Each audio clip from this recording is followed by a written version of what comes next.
Assalamualaikum warahmatullahi wabarakatuh. Perkenalkan, kami dari kelompok 1 dari Universitas Muhammadiyah Profesor Dr. Hamka dengan saya sendiri, Fani Fadila, dengan NIM 2102015021. Lalu ada rekan saya, Tiara Mestika Widi, dengan NIM 2102015048. Dengan dosen Pak Bambang Sutuko. Lalu mata kuliah akuntansi keuangan menengah, dan kami berasal dari prodi S1 akuntansi.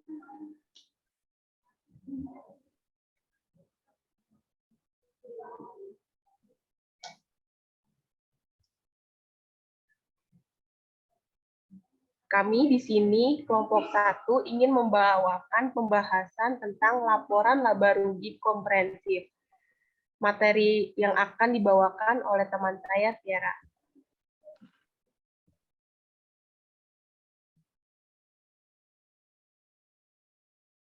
Laporan laba rugi komprehensif itu terbagi menjadi 4, yaitu 1.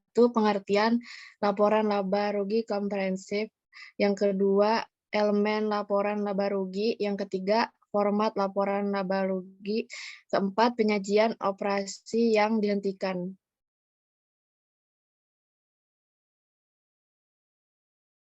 Pengertian laporan laba rugi komprehensif. Laporan laba rugi komprehensif adalah laporan yang mengukur keberhasilan kinerja perusahaan selama periode tertentu. Informasi tentang kinerja perusahaan digunakan untuk menilai dan memprediksi jumlah serta waktu atas ketidakpastian arus kas masa depan. Di sini ada 1 kegunaan bagi investor, yaitu mendapatkan informasi mengenai prediksi laba dan arus kas di masa depan. 2. Bagi kreditor, yaitu kreditor dapat lebih mudah melihat seberapa kuat calon debitur membayar pokok pinjaman serta beban bunganya. 3. Bagi manajemen, yaitu untuk mengukur keberhasilan perusahaan apakah telah mencapai target yang telah ditentukan. Yang kedua, itu ada keterbatasan. Di keterbatasan ada 3 pembahasan, yaitu 1. Penghasilan yaitu beban yang tidak dapat diukur dengan andal, tidak dilaporkan dalam laporan laba rugi. 2. Laba yang dilaporkan dipengaruhi oleh metode akuntansi yang digunakan. 3. Pengukuran keberhasilan dan beban laba melibatkan pertimbangan manajemen. Yang ketiga ada kualitas laba. Perusahaan memiliki intensif untuk melakukan manajemen laba agar mencapai target laba tertentu. 1. Memenuhi ekspektasi investor, kreditor agar dinilai baik. 2. Mengenai nilai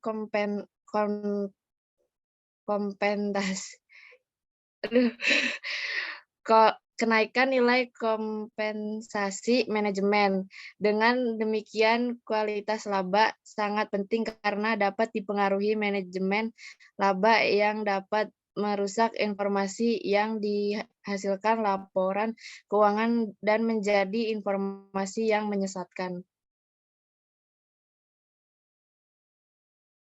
Elemen laporan laba rugi komprehensif.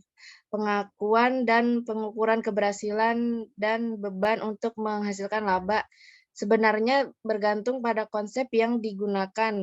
Sebagian besar perusahaan menggunakan konsep pemeliharaan modal keuangan dalam menyusun laporan keuangannya.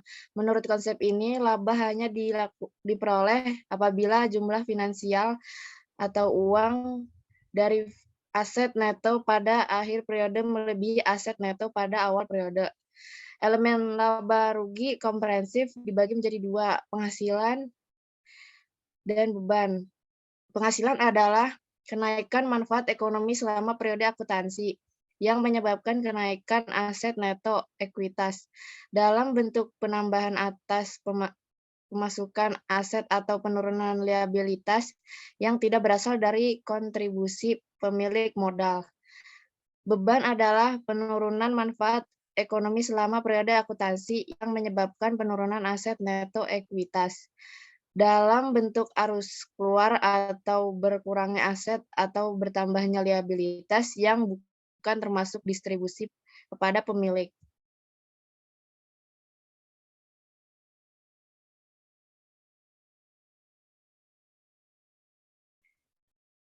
Total laba rugi komprehensif adalah perubahan ekuitas selama satu periode yang dihasilkan dari transaksi dan peristiwa lainnya.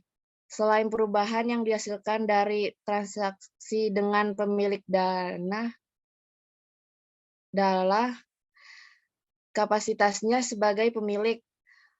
Total laba rugi komprehensif dibagi menjadi dua, yaitu laba rugi dan pendapatan komprehensif.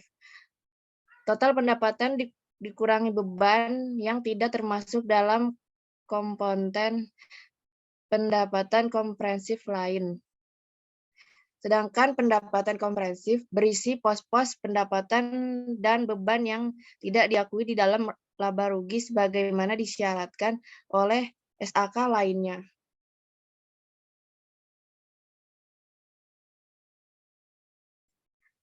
Komponen pendapatan komprehensif. Di sini ada 4. Yang pertama, perubahan dalam surplus evaluasi aset tetap dan aset tak berwujud. PSAK 16 dan 19. Surplus revaluasi adalah selisih antara nilai revaluasi dengan nilai tercatat aset tetap dan aset tak terwujud yang diukur menggunakan model revaluasi. Yang kedua, keuntungan dan kerugian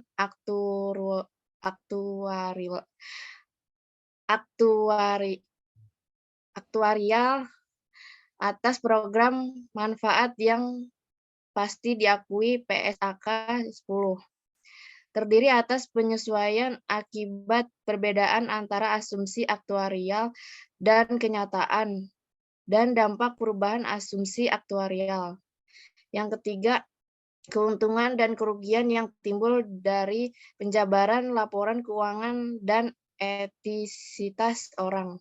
Yang keempat, bagian efektif dari keuntungan dan kerugian instrumen bagian efektif dari keuntungan dan kerugian instrumen lindung nilai dalam rangka lindung nilai arus kas PSAK 55.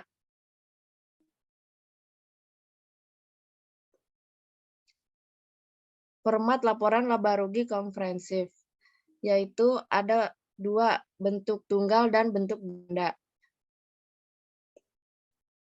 Dalam bentuk tunggal ada dalam PSAK 1 revisi 2009 menyajikan laporan keuangan diatur mengenai pos minimum yang harus disajikan dalam laporan rugi komprehensif bentuk tunggal, yaitu 1. Pendapatan, 2. Biaya keuangan, 3. Bagian laba rugi dan entitas asosiasi atau ventura yang dicatat menggunakan metode ekuitas. Yang keempat, beban pajak. Yang kelima, jumlah laba rugi setelah pajak dari operasi yang dihentikan.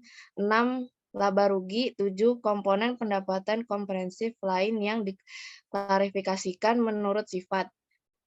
Sedangkan yang bentuk laba rugi komprehensif bentuk ganda terdiri dari 2 laporan, yaitu 1. Laporan laba rugi periode berjalan, 2. Laba rugi periode berjalan, dan pendapatan komprehensif. Minimum yang harus disajikan ketika menggunakan format bentuk ganda yaitu 1. Pendapatan, 2. Bagian laba rugi dari entitas dan ventura yang menggunakan metode ekuitas, 3. Beban pajak, 4. Jumlah laba rugi setelah pajak operasi yang dihentikan dan keuntungan kerugian.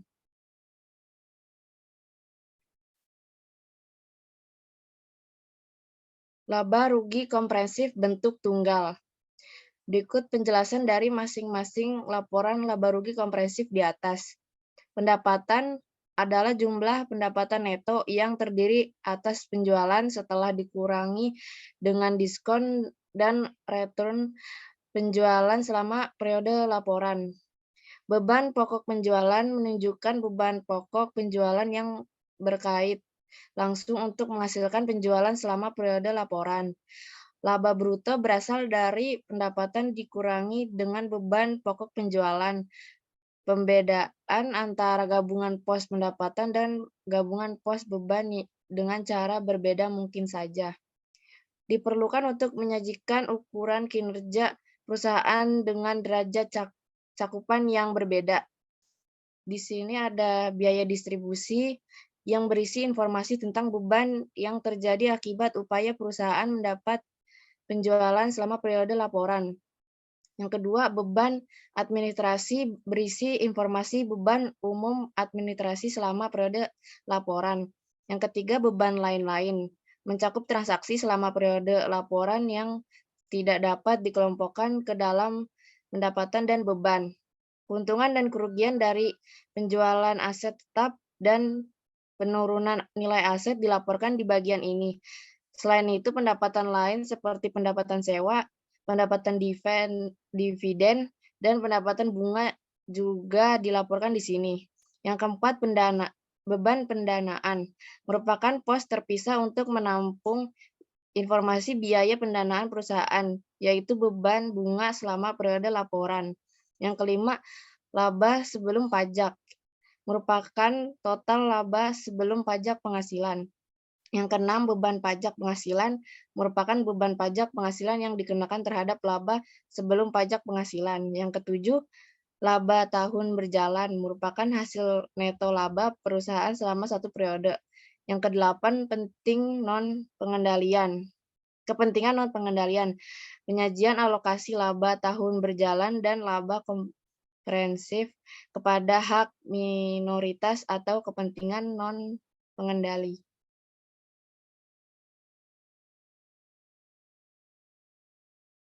Laba rugi komprehensif bentuk ganda.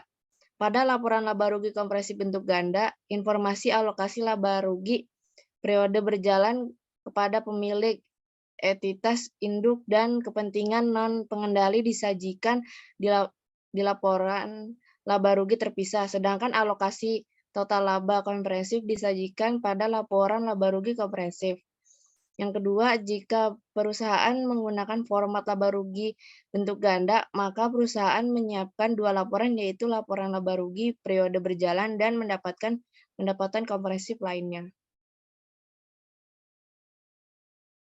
Selanjutnya akan dibacakan oleh Fani. Lalu selanjutnya di sini ada pengungkapan laba rugi komprehensif.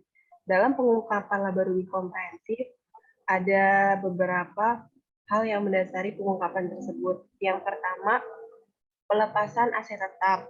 Yang kedua, terjadinya penurunan nilai persediaan menjadi nilai realisasi. Yang ketiga, terjadi penurunan nilai aset tetap. Yang keempat, pelepasan investasi. Yang kelima, penyelesaian tuntutan hukum. Yang keenam, operasi yang dihentikan. Dan yang terakhir, pos penghasilan dan beban berjumlah material, maka sifat dan jumlahnya harus diungkapkan. Lalu di sini ada contoh soal laporan laba rugi komprehensif. Soalnya adalah akuntansi perusahaan sepatu PT Roda Mas Perkasa telah mencatat informasi berikut berdasarkan laporan keuangan perusahaan sebagai dasar penyusunan laporan laba rugi komprehensif 1 tahun yang berakhir 31 Desember 2010. Lalu akun-akun sudah terdapat seperti pendapatan sewa sebesar 29 juta, beban bunga 18 juta, pendapatan yang belum terrealisasi dari efek ekuitas tersedia untuk dijual setelah dipotong pajak sebesar 31 juta, beban penjualan 140 juta, dan akun-akun lainnya yang tertera dalam PPT ini. Lalu yang diminta adalah pertama, susunlah laba rugi komprehensif dengan menggunakan laporan rugi bentuk ganda dan laporan bentuk tunggal. Nah, cara penyelesaiannya yaitu kita masukkan penjumlahan neto yang tertera di PPT sebelumnya sebesar 980 juta rupiah.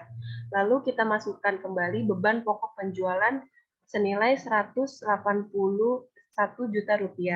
Nah, untuk mendapatkan hasil laba bruto, kita dapat dengan cara pengurangan dari penjualan neto dan beban pokok penjualan sekitar sebesar Rp799 juta. Lalu kita memasukkan pendapatan lainnya sebesar Rp29 juta dan biaya penjualan Rp140 juta, biaya administrasi Rp181 juta dan biaya bunga Rp14 juta. Lalu biaya-biaya tersebut kita jumlahkan dan kita kurangkan dengan laba bruto yang menjadikan itu menjadi total biaya sebesar Rp368 juta. Lalu kita mencari laba sebelum pajak dengan cara pengurangan laba bruto dikurangi dengan total biaya menjadikan sebesar Rp431 juta. Selanjutnya kita mencari pajak penghasilan yang sudah tertera di PPT sebelumnya, yaitu Rp306.000. Lalu untuk mencari laba tahun berjalan dengan cara pengurangan dari laba sebelum pajak dan pajak penghasilan, yaitu berjumlah Rp125 juta. Dan selanjutnya ada pendapatan yang belum terrealisasikan sebesar Rp31 juta dan kerugian atas penjualan aset sebesar Rp15 juta. Lalu cara mencari laba komprehensif yaitu total dari laba tahun berjalan dikurangi dengan pendapatan yang belum terrealisasikan dan kerugian atas penjualan aset menjadikan Rp16 juta dan menjadikan laba komprehensif sebesar Rp141 juta dan laba per saham Rp7.050. Lalu jawaban dari laporan laba rugi bentuk ganda yaitu laba rugi tahun berjalan tadi sebesar Rp488.694 dan pendapatan yang belum terrealisasikan Rp31 juta dan kerugian atas penjualan aset Rp15 juta. Dan laba komprehensifnya itu sama seperti laba bentuk tunggal yaitu Rp141 juta dan laba per saham Rp7.050. Jadi perbedaan di sini tidak menambahkan beban-beban seperti laporan laba rugi bentuk tunggal. Lalu di sini yang terakhir adalah penyajian operasi yang dihentikan.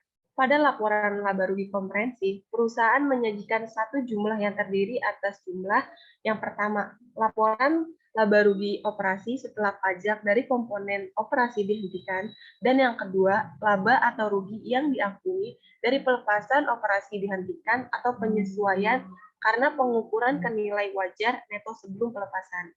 Dan operasi dihentikan diatur dalam PSAK 58 revisi tahun 2009, aset tidak lancar dimiliki untuk dijual dan operasi dihentikan. Operasi dihentikan adalah komponen dalam perusahaan yang dilepas atau dimiliki untuk dijual, yang biasanya seperti pertama, lini bisnis yang mewakili lini usaha atau area geografis, operasi utama yang terpisah, dan yang kedua, bagian dari rencana tunggal terkoordinasi untuk melepaskan lini usaha atau area geografis. Operasi utama yang terpisah, akuisisi untuk dijual kembali, yaitu entitas anak yang diperoleh secara khusus dengan tujuan dijual kembali. Sekian presentasi dari kami kelompok 1 mengenai pembahasan laporan laba rugi komprehensif. Kurang lebihnya mohon maaf. Wassalamualaikum warahmatullahi wabarakatuh.